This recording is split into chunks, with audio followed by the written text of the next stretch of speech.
नमस्कार दोस्तों, स्वागत है आपका UK education universe YouTube channel पे। तो दोस्तों, राजपाल सिंह थ्योरी सीरीज हमारी चल रही है, जिसमें हमने 2 से 3 चैप्टर ख़त्म कर दिए हैं। आज हम संज्ञा पर डिस्कस करने वाले हैं। इससे पहले संज्ञा की एक सीरीज हमारी आ चुकी है, जिसमें हमने संज्ञाओं के प्रकार पढ़े। जो 5 प्रकार की हमारी संज्ञाएँ थी, उन सभी संज्ञाओं के बारे में हमने डिटेल वाइज डिस्कस किया है। यदि अगर आप लोगों ने वो वीडियोज़ नहीं देखा है, तो उस वीडियो का लिंक मैं इस वीडियो के डिस्क्रिप्शन बॉक्स पर डाल दूँगा, आप लोग वहाँ से जाकर देख सकते हैं।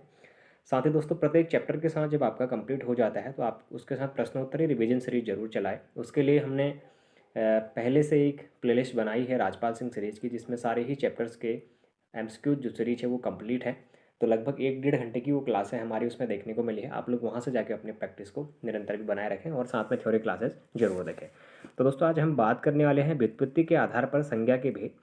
अच्छा दोस्तों, व्युत्पत्ति के आधार पर अगर संज्ञा के भेद देखें, तो दोस्तों व्युत्पत्ति के आधार पर संज्ञा के 3 भेद होते हैं। अच्छा, कौन कौन से होते हैं? तो हमारे रूढ़ संज्ञा, यौगिक संज्ञा और यौगरूढ़ संज्ञा होती है। अच्छा दोस्तों, रूढ़ संज्ञा, यौगरूढ़ संज्ञा और यौगिक जो संज्ञाएं होती हैं, ये होती क्या है, इन पर हम डिटेल वाइज चर्चा करें। तो सबसे पहले हम लेते हैं रूढ़ संज्ञा को। देखिएगा दोस्तों, जिन शब्दों के सार्थक खंड न किए जा सके, अर्थात जिन शब्दों के खंड कोई सार्थक निश्चित अर्थ प्रकट करते हो, उन्हें रूढ़ संज्ञा कहते हैं। अच्छा दोस्तों, कोई सार्थक खंड क्या कर रहा है, निश्चित नहीं कर रहा है या फिर प्रकट नहीं कर रहा है, तो उसे हम क्या कह देंगे? रूढ़ संज्ञा कह देंगे। अच्छा दोस्तों, हमने शब्द और रचना पढ़ी थी, उसमें भी आपने रूढ़ शब्द देखा था। तो रूढ़ शब्द उस पर भी हमारा वही था कि जिसका कोई खंड ना हो, या फिर हम क्या कर देंगे, जिसका कोई सार्थक खंड ना किया जा सके, उसी को हम क्या कहते थे वहाँ पे भी? रूढ़ शब्द कह रहे थे। तो ये अगर यहाँ पर देखें रूढ़ संज्ञा की अगर हम बात करें, तो उस पर भी हमें सेम चीज़ देखने को मिल रही है। जिन शब्दों के सार्थक खंड न किए जा सके, अर्थात जिन शब्दों के खंड कोई सार्थक निश्चित अर्थ न प्रकट करते हो, उन्हें हम क्या कहते हैं? रूढ़ संज्ञा कहते हैं। अच्छा, जैसे कि देखिएगा, कमल है, नाक है, आज है, कल है, पर है आदि। तो दोस्तों, हम इनका सार्थक खंड नहीं कर पाएंगे। अगर हम सार्थक खंड कर भी देते हैं, तो उसका कोई निश्चित अर्थ हमें नहीं प्रकट होने को देखना। अच्छा, आप कमल को अगर यदि आप सार्थक खंड करेंगे, तो उसका कोई अर्थ हमें नहीं देखने को मिलेगा। उसी प्रकार से नाक या फिर आज को आप क्या करेंगे? उसका खंड करेंगे, तो उसका खंड करने से हमें उस पर भी कोई प्रभाव पड़ने को नहीं देखने को मिल पाएगा। फिर देखिएगा, जैसे कमल शब्द के क म ल के रूप में कर दिए जाए, तो इनमें कोई सार्थक अर्थ नहीं निकलता, अतः कमल एक क्या है? रूढ़ शब्द है। ठीक हो गया। दूसरी अगर बात करें दोस्तों यौगिक की, तो यौगिक संज्ञा क्या होती है? ऐसे शब्द जो 2 सार्थक शब्दों से बने हो, या ऐसे शब्द जिनके सार्थक खंड निश्चित अर्थ प्रकट करने वाले हों, उन्हें यौगिक कहते हैं। जैसे दोस्तों, विद्यालय है, विद्याधन आलय। तो दोस्तों, विद्याधन आलय से हमारा विद्यालय बन जाता है। उससे पुस्तकालय, पुस्तकालय से आपका समझ में आ रहा है जहाँ पुस्तक रखने की जगह होती है। वहीं हिमालय है, घुड़सवार है। तो इसमें हमारे क्या आ रहा है? घुड़ और सवार। एक तो घुड़ आ गया, घुड़ करने के घोड़े से आप उसको रिलेट कर सकते हैं, और सवार जो उस पर सवार किया है, तो उससे हमें अलग अलग सार्थक खंड करने के बाद उनका क्या निकला है? अर्थ निकला। तो उसी को हम क्या कहेंगे? यौगिक संज्ञा कहेंगे। यानी कि 2 आपके सार्थक खंडों से मिलकर, 2 या 2 से अधिक जो सार्थक खंड है, उनसे मिलकर बनने वाला आपका कोई एक निश्चित सार्थक जो शब्द है, वही आपका क्या कहलाएगा? यौगिक संज्ञा कहलाएगा। जैसे विद्यालय है, पुस्तकालय है, हिमालय, घुड़सवार आदि आपके पास ऑप्शंस हैं।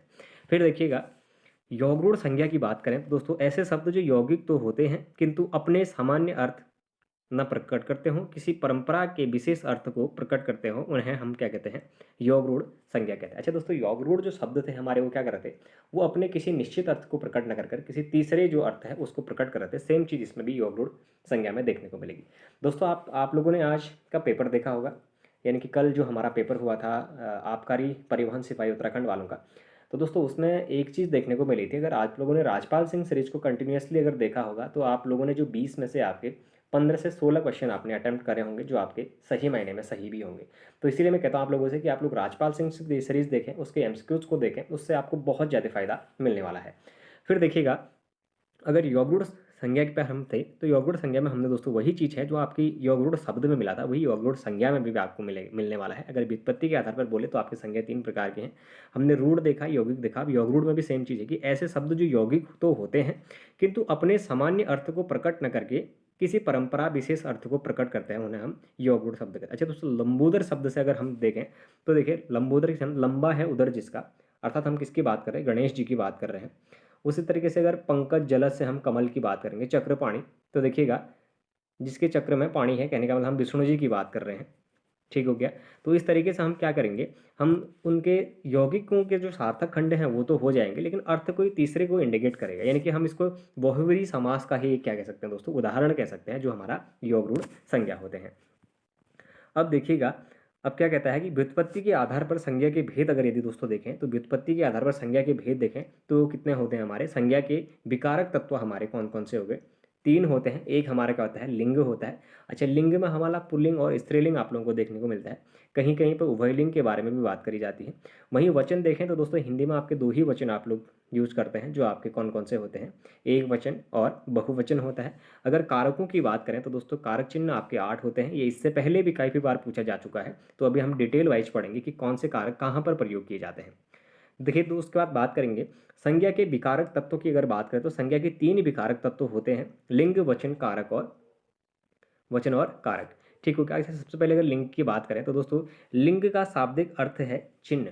अच्छा दोस्तों, लिंग का शाब्दिक अर्थ हमारा चिन्ह होता है। यदि अगर हम किसी पुरुष है या नारी है, अगर उसको हम जानना चाह रहे हैं तो उसके लिए हमें क्या चाहिए, चिन्ह का प्रयोग हम उस पर कर रहे हैं। तो देखिएगा किस तरीके से चिन्ह का प्रयोग होगा। संज्ञा के जिस चिन्ह या रूप से यह बोध हो कि अमुक शब्द, दिया गया शब्द पुरुष जाति का है या स्त्री जाति का है, उसे हम क्या कहते हैं, लिंग कहते हैं। क्या कह रहा है दोस्तों, कि संज्ञा के जिस चिन्ह या रूप से यह बोध होता हो कि जो अमुक शब्द, जो आपको एक शब्द दिया है, वह क्या है, आपका पुरुष जाति से है या स्त्री जाति से है, तो उसे हम क्या कह देंगे, लिंग कह देंगे। ठीक हो गया। अच्छा, जैसे लड़का, लड़की, नर, नारी, भाई, बहन आदि शब्द हमारे किसके अंतर्गत आते हैं, तो हमारे ये लिंग के अंतर्गत आएंगे। अब उसके बाद देखिएगा, एक तो हमारा कौन सा होता है, अगर लिंग के भेद देखें तो दोस्तों लिंग के हमारे हिंदी भाषा में देखें तो 2 भेद होते हैं। एक तो हमारा पुल्लिंग होता है, दूसरा हमारा स्त्रीलिंग होता है। कहीं कहीं पे 3 दिए होते हैं, जिसका आपका उभयलिंग भी होता है, लेकिन आपको उसको याद नहीं करना है, आपको केवल पुल्लिंग और स्त्रीलिंग को ही याद करना है। तो देखिएगा, हिंदी भाषा में नपुंसक लिंग यानी कि जड़ नहीं होता है, जबकि कुछ अन्य भाषाओं में नपुंसक लिंग जड़ लिंग के तीसरे भेद के रूप में विद्यमान है। तो दोस्तों हिंदी भाषा में इसका प्रयोग नहीं किया जाता है गहरा, लेकिन किसी किसी भाषा में इसका प्रयोग देखने को मिलता है। इस प्रकार की बात आपको इसमें बताई जा रही है।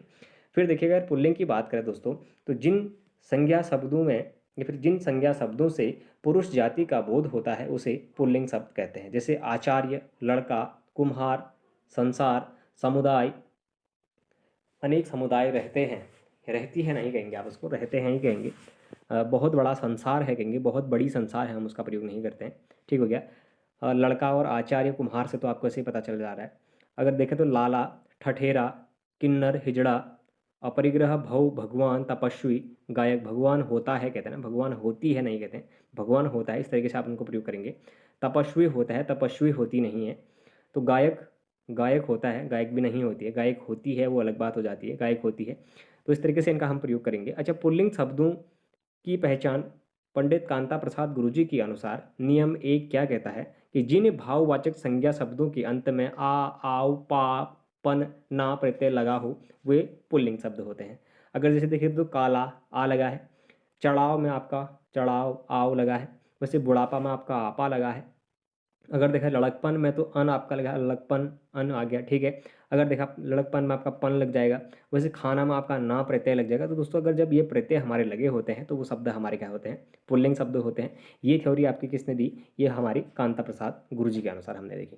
अगर दूसरा नियम देखें दोस्तों, तो पर्वत, दिनों के नाम और कुछ ग्रहों के नाम प्रायः पुल्लिंग होते हैं। अच्छा दोस्तों, पर्वतों के नाम हो गए, दिनों के नाम और कुछ ग्रहों के जो नाम है वो हमारे क्या होते हैं, पुल्लिंग होते हैं।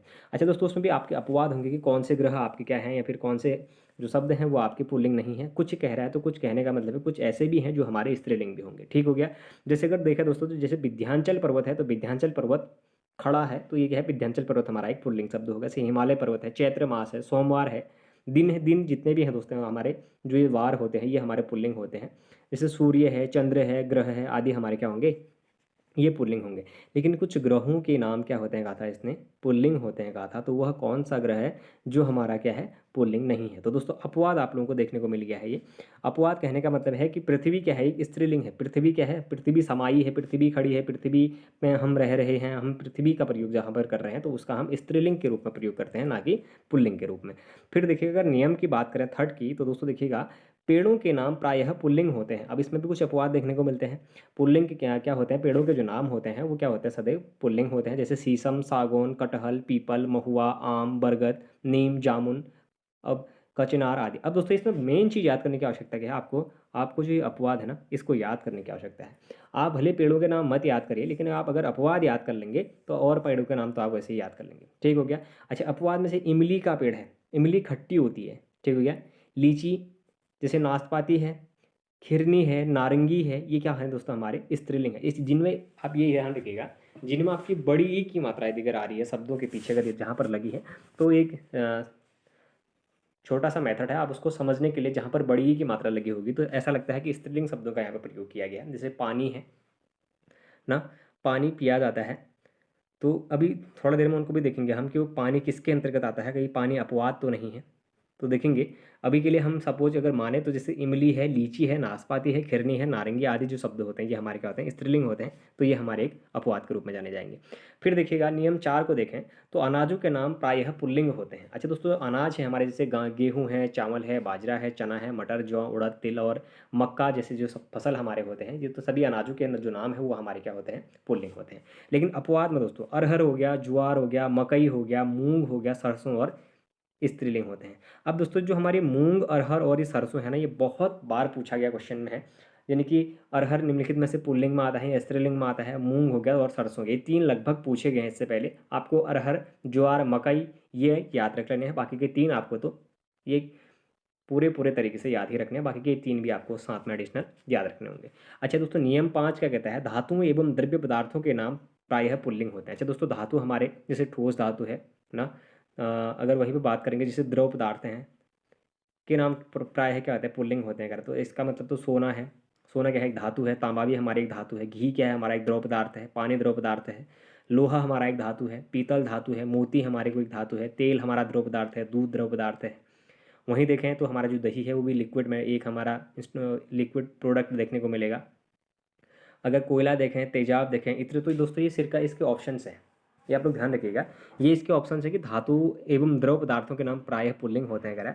अगर दोस्तों इसी में अगर हम बात करेंगे जो हमारे अपवाद इसके हैं, तो अपवाद में देखिएगा चाय है, जैसे चांदी है, स्याही है और शराब, छाछ, किंतु दही पुल्लिंग होता है। असल दोस्तों दही हमारा क्या होता है, दही हमारा पुल्लिंग होता है। अगर दही को क्या कहेंगे, हम पुल्लिंग कहेंगे। दही खट्टी है, दही खट्टी नहीं है बल्कि दही खट्टा है होता है। सही में उसका प्रोनाउंसिएशन करना सीखिएगा, सबसे पहले उसका उच्चारण करना अगर यदि हम सीखें तो हम उस क्वेश्चन को सही कर लेते हैं, क्योंकि ये काफ़ी बार पूछा गया क्वेश्चन है कि दही निम्नलिखित में से कौन सा शब्द है, पुल्लिंग या स्त्रीलिंग करके क्वेश्चन आता है। तो दोस्तों जो दही है हमारा, हम क्या करते हैं, यूज़ कैसे करते हैं कि दही खट्टी थी या फिर दही खट्टी है करके हम उसका प्रयोग करते हैं, तो हम उसका गलत उच्चारण करते हैं।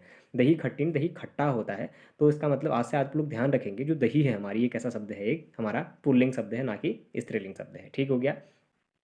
तो देखिएगा जिसमें जैसे चांदी है हमारी, चाय है, स्याही है, शराब है। शराब पी जाती है, शराब पिया जाता है ना। शराब पी जाती है, तो पी में बड़ी की मात्रा आ रही है जहाँ पर, तो छाछ है, छाछ पी जाती है। तो ये हमारे दोस्तों क्या होती है, जैसे मिट्टी है, ये हमारे स्त्रीलिंग शब्द होते हैं, ये अपवाद हैं, तो अपवाद आपको याद रखने हैं। छठा नियम देखें दोस्तों, तो रत्नों के नाम प्रायः पुल्लिंग होते हैं। अब जैसे रत्नों के नाम जैसे हीरा है, पन्ना है, मूंगा है, माणिक है, मोती है आदि। लेकिन दोस्तों इसमें से जो हमारी मणि होती है, मणि को भी स्त्रीलिंग के रूप में जाना जाता है। कभी कभी मोती को भी स्त्रीलिंग के रूप में देखने को मिलता है अन्य किताबों में, तो इसमें तो नहीं दिया गया है, लेकिन मोती को भी हमारा स्त्रीलिंग के रूप में ही जाना जाता है। तो दोस्तों मणिक को आप लोग याद रखेंगे, इतना ध्यान रखिएगा। फिर देखिएगा अगर बात करें दोस्तों नियम 7 के, तो शरीर के अवयवों, अंगों के नाम पुल्लिंग होते हैं। जैसे हाथ, पैर, मुंह, मस्तक, गला, रोम, नाखून, नख, नेत्र। दोस्तों तो ये हमारे क्या होते हैं, ये हमारे पुल्लिंग शब्द होते हैं। फिर देखिएगा अगर इनमें अगर अपवाद देखें दोस्तों, जैसे आँख, आँख आँख दिखी या फिर आँख दिखाई दी ना, तो आँख है, नाक है, जीभ है, खाल है, जांग है, नस है, इंद्रिय है, हड्डी है, कांख, कलाई, ये सारे दोस्तों हमारे क्या होते हैं, ये हमारे स्त्रीलिंग होते हैं। अच्छा दोस्तों, अब इसमें बड़ा कन्फ्यूजन आपके पास होगा। एक तरफ से तो आपने कहा कि जो हमारे क्या होते हैं, शरीर के अवयव होते हैं, जैसे हाथ, पैर, दांत, मुंह, मस्तक, गला, रोम, नाखून, नेत्र और तन, तो दोस्तों ये तो हमारे पुल्लिंग होते हैं। लेकिन इन्हीं में हमने एक अपवाद देखा। तो अपवाद में हमने क्या देखा कि जो हमारे क्या होता है, आँख होता है, नाक होता है, जीभ होता है, खाल होता है, जांग हो गई, नसें हो गई हमारी, इंद्रिय, हड्डी, कांक, कलाई, ये हमारी क्या होती है दोस्तों, ये हमारी स्त्रीलिंग शब्द होते हैं।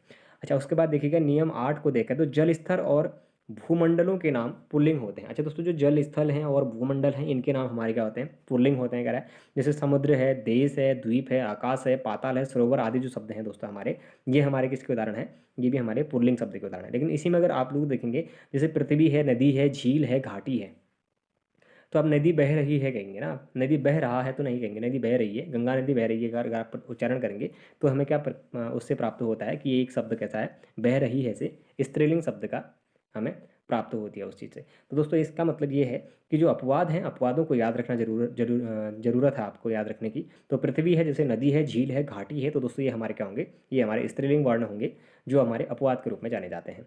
अच्छा दोस्तों, इसके बाद देखिएगा, वर्णमाला के सभी वर्ण अक्षर पुल्लिंग होते हैं। अच्छा दोस्तों, वर्णमाला जो हमारी वर्णमाला है, इसके जो सभी वर्ण हैं वो क्या होते हैं? हमारे पुल्लिंग होते हैं। जैसे अ, उ, ए, उ, क, ख, य, र, ल, व, जो भी है आपके, ये सारे क्या होंगे आपके? ये पुल्लिंग वाले होंगे। लेकिन दोस्तों अब इंपॉर्टेंट चीज़ ये है आपको जो याद रखनी है, अपवाद देखिएगा, इह, ई और जो री होते हैं दोस्तों, वर्ण सभी वर्णमालाओं के जो वर्ण होते हैं हमारे, चाहे व्यंजन हो या स्वर हो, उनमें से जो इह, ई, री जो शब्द है हमारे, ये क्या होते हैं? स्त्रीलिंग होते हैं और अपवाद ही पूछे भी जाते हैं, आप लोग ध्यान रखिएगा। अच्छा दोस्तों, अगर बात करें कि जो हमारे पुल्लिंग की पहचान से संबंधित अन्य महत्वपूर्ण जो नियम हैं, यदि उनको जाने, तो जिन शब्दों के सार्थक जोड़े संभव होते हैं उन्हें पुरुष बोधक संज्ञाएं पुल्लिंग एवं स्त्री बोधक संज्ञाएं स्त्रीलिंग होती है। जैसे पिता, अगर पिता का अगर स्त्रीलिंग बनाए दोस्तों, तो पिता का स्त्रीलिंग क्या हो जाएगा? माता हो जाएगा। अच्छा, भाई का क्या होगा? तो भाई का बहन हो जाएगा। मोर का मोरनी, घोड़ का घोड़ी, गूंगा का गूंगी, लोहार का लोहारिन हो जाएगा, साधु का साध्वी हो जाएगा, तपस्वी का तपस्विनी हो जाएगा, धाता का धात्री। ये इससे पहले पूछा गया है। भव का भवानी हो गया, विद्वान का आपका विदुषी हो गया, ये भी पूछा गया दोस्तों। देव का देवी हो गया, गोप का आपका गोपी हो गया, सांप का आपका सांपिन हो गया, और मेहतर का मेहतरानी हो गया, हंस का आपका हंसनी हो गया, कुम्हार का कुम्हारिन हो गया, नेता का आपकी नेत्री, ये इससे पहले पूछा गया है। धावक का धावकी इससे पहले पूछा गया है। लाला का ललाइन इससे पहले पूछा गया है दोस्तों, ये भी। अब बड़ा का बड़ी हो गया, देवर का देवरानी हो गया, प्रिय का आपका प्रिया हो गया, गुरु का आपका गुरुआइन हो गया, ये इससे पहले पूछा गया है, गुरु का गुरुआइन।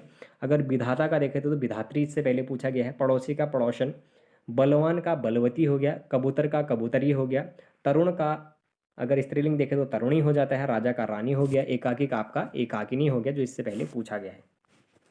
अध्यक्ष का देखें तो दोस्तों अध्यक्षा होता है हमारा, भर्ता का हमारा भर्तृ हो गया, वर का देखें तो वर का वधु, और जुलाहा का जुलाहिन होता है, परोपकारी का परोपकारिणी हमारा देखने को मिलता है। अच्छा दोस्तों, कुछ और एग्जाम्पल देखें इसमें, फिर आप लोग कहते हैं कि सारे ही बताया करो, बीच में छोड़ा मत करो, तो ठीक है मैं सारे ही बता रहा हूँ। कवि का हमारा कवयित्री होता है, बहुत ज़्यादा बार पूछा जाने वाला फेमस क्वेश्चन है, ठीक हो गया। रचयिता का रचयित्री इससे पहले पूछा गया है, कर्ता का कर्त्री पूछा गया है, अभिनेता का अभिनेत्री पूछा गया है, पूज्य का पूज्य हमारा पूछा गया है, आचार्य का आचार्य पूछा गया है, शिक्षक का शिक्षिका पूछा गया है, भाग्यवान का भाग्यवती होता है, ठठेरा का ठठेरिन होता है, गायक का आपका गायिका, और ठाकुर का ठकुराइन, जो इससे पहले पूछा गया है। पंडित का पंडिताइन होता है, जो इससे पहले पूछा गया है।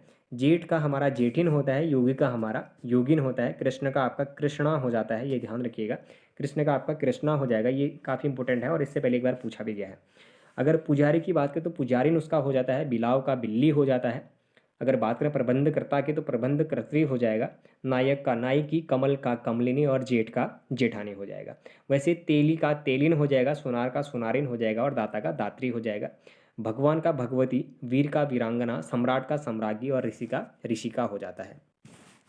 उसी तरीके से देखें तो दोस्तों नर्तक की नर्तिका हो जाती है, मूर्ख की मूर्खा, महोदय की महोदया, और यशस्वी की आपकी यशस्विनी हो जाती है। अगर बिलाव की बात करें तो दोस्तों बिलाव की बिल्ली हो जाती है, चमार की चमारिन हो जाती है, ब्राह्मण की आपकी ब्राह्मणी हो जाएगी, और विधुर की आपकी विधवा हो जाएगी, ठीक हो गया। अच्छा दोस्तों, अगर देखें तो जो कांता प्रसाद गुरुजी हैं हमारे, उनके अनुसार जिन संज्ञा शब्दों के अंत में त्र लगा होता है वे पुल्लिंग होते हैं। ध्यान दीजिएगा दोस्तों, कांता प्रसाद गुरुजी क्या कहते हैं कि जिन शब्दों के अंत में अगर यदि त्र शब्द लगा है तो वो शब्द हमारे क्या होते हैं? कहते हैं पुल्लिंग होते हैं। जैसे पत्र है, नेत्र है, चित्र है, क्षेत्र है, चरित्र है, पात्र है, नक्षत्र है, शेष हो गया, शस्त्र हो गया, मित्र हो गया, गोत्र हो गया। तो दोस्तों जिन भी शब्दों के अंत में त्र लगा होगा तो कांता प्रसाद गुरुजी कहते हैं वो शब्द हमारे कैसे होंगे? पुल्लिंग शब्द होंगे। फिर देखिएगा, अगर बात करें दोस्तों समुदायवाचक के बारे में, तो समुदायवाचक संज्ञा शब्द भी पुल्लिंग एवं स्त्रीलिंग का बोध करते हैं। अच्छा, तो समुदाय, अब समुदाय में आपके क्या हो सकते हैं? इसमें आपके समुदाय में स्त्री भी हो सकते हैं, पुरुष भी हो सकते हैं, तो समुदायवाचक जो संज्ञा है वो भी क्या करते हैं? कह रहा है पुल्लिंग एवं स्त्रीलिंग का बोध कराते हैं। इन समुदायवाचक समूहवाचक शब्दों के व्यवहार से पता चलता है कि उक्त स्त्रीलिंग है या पुल्लिंग है। जैसे मैंने कहा, जैसे पुल्लिंग समूह, झुंड, कुटुंब, संघ, दल, मंडल आदि। स्त्रीलिंग में आपका भीड़, फौज, सभा, प्रजा, टोली आदि। अच्छा दोस्तों, ये स्त्रीलिंग पूछे जाते हैं, ध्यान रखिएगा। निम्नलिखित में से भीड़ पुल्लिंग शब्द है या स्त्रीलिंग शब्द आपसे पूछा जाएगा। तो भीड़ जमा है, भीड़ खड़ी है, आगे बहुत भीड़ खड़ी है या फिर बहुत भीड़ लगी है, हम कहते हैं ना बहुत भीड़ लगी है, बहुत भीड़ लगा है नहीं कहते हैं, बहुत भीड़ लगी है कहते हैं। फौज आ रही है कहते हैं, फौज आ रहा है हम नहीं कहते हैं। सभा बैठी है कहते हैं हम, सभा बैठा है नहीं कहते हैं। उसी तरीके से प्रजा बैठी है या प्रजा बैठा है मैं, और टोली बनी है, टोली बना है, इस तरीके से नहीं कहते हैं। तो टोली बना है उसका हम उच्चारण गलत तरीके से हो जाता है फिर, तो टोली बनी है हम उस तरीके से उसका प्रयोग करते हैं। तो इस समुदाय वाचक में आप लोग इस चीज़ का ध्यान रखिएगा कि जो स्त्रीलिंग शब्द है वो ज़्यादा जरूरी है। तो स्त्रीलिंग शब्द जैसे हमारी भीड़ है, फौज है, सभा है, प्रजा है और टोली है, इसको आप लोग विशेष ध्यान रखेंगे। फिर देखिएगा, कुछ पशु पक्षी जो कि अपनी संपूर्ण जाति पुल्लिंग या स्त्रीलिंग का बोध कराते हैं, उन्हें इनमें से कुछ व्यवहारिक रूप से पुल्लिंग होते हैं तो कुछ स्त्रीलिंग होते हैं। अब दोस्तों देखिएगा, जैसे जैसे चीता है, चीता बहुत तेज़ दौड़ता है, दौड़ता है तो चीता है, ठीक हो गया। पक्षी आकाश में उड़ता है या फिर पक्षी आकाश में उड़ते हैं। अब पक्षी आकाश में उड़ती है का आप लोग कभी भी ध्यान रखिए, पक्षी को हम क्या कहते हैं, अगर बड़ी की मात्रा आ रही है तो हम इसको स्त्रीलिंग में लेते हैं, लेकिन पक्षी एक बहुत बड़ा अपवाद है। आप लोग ध्यान रखिएगा, जो पक्षी शब्द है ये हमारा पुल्लिंग शब्द होता है, किसी अपवाद भी नहीं, डायरेक्ट पुल्लिंग शब्द है, ठीक हो गया। जैसे उल्लू है, उल्लू रात को आँख देखता है, ऐसे प्रयोग करिएगा। खटमल काटता है, केंचुआ चलता है, ऐसे याद करिएगा। भेड़िया काटने के लिए दौड़ता है, इस तरीके से आपको उसको याद करेंगे। उसे अगर स्त्रीलिंग का देखेंगे तो दोस्तों देखिएगा, आप अगर कोयल मधुर आवाज़ निकालती है, मक्खी काटती है, तितली उड़ती है, जोंक जोंक जोंक काटता है नहीं, जोंक काटती है, इस तरीके से आप प्रयोग करेंगे तो वो आपको याद रहेगा। फिर देखिएगा, मैना बकरी का बच्चा होता है मैना, तो मैना क्या है, एक स्त्रीलिंग शब्द होता है। वैसे गिलहरी है आपका, चील है, चील उड़ती है। फिर मछली, मछली तैरती है। बटेर उड़ता है या फिर उड़ती है, आप उड़ती है करके उसका प्रयोग करेंगे, उड़ता है करके प्रयोग नहीं करेंगे। तो हमारे क्या होते हैं, ये स्त्रीलिंग शब्द होते हैं जो हमारे क्या है, कुछ जो पक्षी, जो पशु पक्षी हैं उनमें से उनको देखा जाता है। तो दोस्तों, जो प्रत्यांत जिनके अंत में जो लगा हो, संज्ञा सामान्यतः पुल्लिंग होते हैं। दोस्तों जैसे जलज है, सरोज है, पिंडज है, स्वदेज है, पंकज है, उरोज है, जिनके भी अंत में जौ लगा होगा। एक तो मैंने आपको बताया त्रौ लगा होगा, दूसरा आपका जिनके लास्ट में अंत में क्या लगा होगा, जौ लगा होगा, वही शब्द हमारे क्या होंगे, पुल्लिंग शब्द होंगे। अब देखिएगा, फिर क्या कहते हैं, जिन भाववाचक संज्ञाओं के अंत में त्व, त्य, व और य के ऊपर र आदि शब्द लगे होते हैं, वे पुल्लिंग कहलाते हैं। जैसे शीतत्व हो गया, गुरुत्व, लघुत्व, महत्व, नृत्य, कृत्य, लाघव हो गया, गौरव हो गया, वैभव हो गया, माधुर्य हो गया, धैर्य हो गया, शौर्य हो गया आदि। अच्छा दोस्तों, एक और ध्यान रखिएगा, जैसे पहले मैंने आपको बताया था जिनके अंत में आपके क्या लेंगे, तो व, यो, त्र आपका देख लिया था आप लोगों ने। तो उसी तरीके से जो जिनके अंत में होगा वो भी हमारे पुल्लिंग शब्द होंगे। अब आधा तो और वो लगे जहाँ पर लगा हो, या फिर आधा तो और यो जहाँ पर लगा हो, या फिर आपका जो यो है, जैसे शौर्य है, यो के ऊपर रो जहाँ पर लगा हो, जैसे वैभव, वो लास्ट में वो शब्द जहाँ पर लगा हो, वो सभी हमारे क्या होंगे, पुल्लिंग शब्द होंगे। अच्छा देखिएगा, जिन शब्दों के अंत में आर, आई व आ शब्द लगा हो वो प्रायः पुल्लिंग होंगे। जैसे विकार है, विस्तार है, संसार है, समुदाय है, आई लग गया ना, समुदाय है। अध्याय, आय लग गया। विकास, आस लग गया। ह्रास में आस लग गया। तो ये ऐसे जो शब्द होंगे वो भी हमारे क्या होंगे, पुल्लिंग शब्द होंगे। अब अपवाद देखें तो अपवाद आय, आपकी आय कितनी है, आपकी आय कितना है नहीं कहते हैं, आपकी आय कितनी है, तो आय क्या होगी दोस्तों, हमारी अपवाद में स्त्रीलिंग शब्द है जो हमारी आय के रूप में जानी जाएगी। फिर देखिएगा, तो प्रत्यांत शब्द संज्ञाएं पुल्लिंग होते हैं। तो प्रत्यांत जो संज्ञाएं हैं दोस्तों वो भी हमारे पुल्लिंग, जैसे चरित्र है, गणित है, फलित है, गीत है, स्वागत है ना। तो इस तरीके के जो शब्द होंगे वो भी हमारे क्या होंगे, वो भी पुल्लिंग शब्द होंगे कहता है। अच्छा, संज्ञा शब्दों को छोड़कर जिन शब्दों के अंत में ख लगा हो वे हमारे प्राय पुल्लिंग शब्द। अच्छा, संज्ञा शब्दों को छोड़कर चाहे सर्वनाम हो, क्रिया हो, विशेषण हो, जिनके भी अंत में क्या लगा होगा दोस्तों, ख लगा होगा, तो वे हमारे क्या होंगे, पुल्लिंग शब्द होंगे। जैसे रुख है, नख है, मक है, लेक है, मुख है, दुख है, सुख है, शंख है, पांख है। अब उसके बाद देखिएगा, जिन शब्दों के अंत में आब शब्द लगा हो तो वे प्रायः पुल्लिंग होंगे। जैसे गुलाब है, हिसाब है, जवाब है, कबाब है, जुलाब है। तो ये जो शब्द हैं दोस्तों ये हमारे क्या होंगे, पुल्लिंग शब्द, जिनके अंत में हमारे क्या लगा होगा, आप शब्द का प्रयोग किया गया होगा। अच्छा दोस्तों, अगर अपवाद की बात करें तो अपवाद में अगर शराब देखा तो चाहे तो शराब पी जाती है, पी जाती है ना, शराब पिया जाता है नहीं, शराब पी जाती है। तो शराब पी जाने में हम इसको क्या कहेंगे, स्त्रीलिंग है हमारा।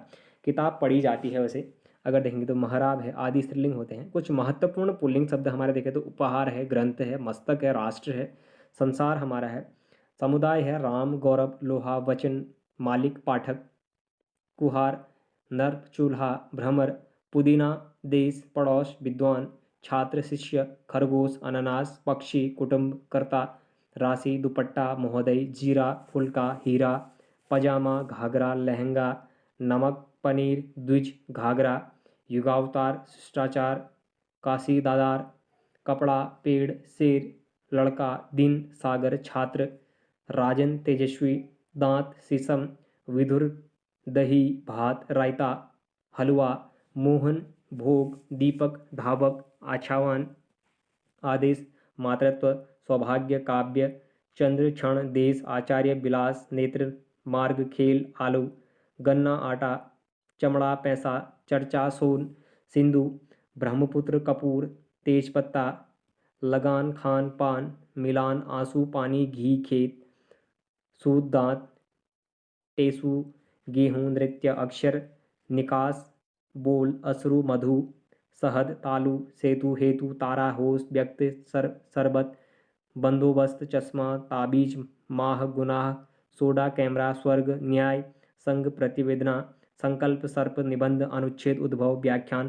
तो दोस्तों ये हमारे सारे शब्द क्या हैं, पुल्लिंग शब्दों के उदाहरण देखने को मिल रहे हैं आपको। हालांकि इतने पूछे नहीं जाएंगे, लेकिन आपकी जानकारी के लिए इसमें ये बताए जा रहे हैं। अगर देखा जाए तो फिर से देखिएगा, क्रोध है, जैसे पोषण है, अंश है, राष्ट्र है, स्वदेश है, दंड है, कोष है, धन है, प्रश्न है। कब कौन सा पूछा जाए, इसीलिए मैं सारे पढ़ रहा हूँ। उत्तर, कास्ट, नृत्य, निगम, नाटक, धर्म, विराम, श्रम, विद्वान, विधेयक, शंख, राशि, पति, रवि, मुनि, पंख, रूप, निकाय, पहिया, पत्थर, अकाल, उत्साह, चक्रव्यूह, बचपन, पहाड़, व्यय, दीवार, पर्वत, मोती, पत्थर, संदेश, खत, पत्र, कष्ट, कार्य, श्रम, प्राणायाम, प्रयोग, संस्कार, सृजन, संपादन, संयोजन, समायोजन, स्थान, सहयोग, योगदान, विकास, स्वर, निर्देश, संदेश, कथन, आयोग, सचिवालय, मंत्रालय, बोध, ज्ञान, आभार, पता, चंदन, ग्रह, काड़ा, इच्छा, अंत्येष्टि, आहार, नगर, देश, द्वीप, संस्करण या फिर संस्मरण, वाण्डमय, साहित्य, स्पर्श, लेख, दुख, सार, विवाद, रूप, संबल, अकाल, आयोजक, प्रतिवेदन, प्रभाव, निर्माण और विवाह। ये दोस्तों जो आपके शब्द हैं, ये आपके सारे पुल्लिंग शब्द हैं। अब हम बात करेंगे दोस्तों स्त्रीलिंग शब्दों के बारे में, और स्त्रीलिंग शब्द में आपके इकारांत और अकारांत शब्द भी होते हैं, जिनके बारे में हम डिस्कस करेंगे कल। आज का जो सीरीज है दोस्तों लगभग 25 मिनट प्लस चला गया है, तो मैं यहीं पे इसको स्टॉप करूंगा। कल हम स्त्रीलिंग शब्दों के बारे में बात करेंगे, और जो कारक चिन्ह हमारे होते हैं उनके बारे में डिस्कस करेंगे, और कल के वीडियो में हम उसको खत्म कर देंगे। तो दोस्तों ये हमारी डेली ही राजपाल सिंह सीरीज की एक एक वीडियो अपलोड हो जाती है। आप लोग इसको निरंतर देखें, अपने दोस्तों के साथ भी इस सीरीज़ को शेयर करें, ताकि हमें भी वीडियो बनाने में थोड़ा सा और इंटरेस्ट इसमें देखने को मिले, ताकि हमारे व्यूअर्स अच्छे आएँ, तो हम लोग भी वीडियो निरंतर इस पर लाते रहें। तो दोस्तों अगर आप लोगों को ये सीरीज़ पसंद आ रही हो तो आप लोग चैनल को जरूर सब्सक्राइब करें, अपने दोस्तों के साथ चैनल को जरूर शेयर करें, बाकी लाइक करें, कमेंट करें, और बने रहिएगा UK education universe YouTube channel के साथ। धन्यवाद।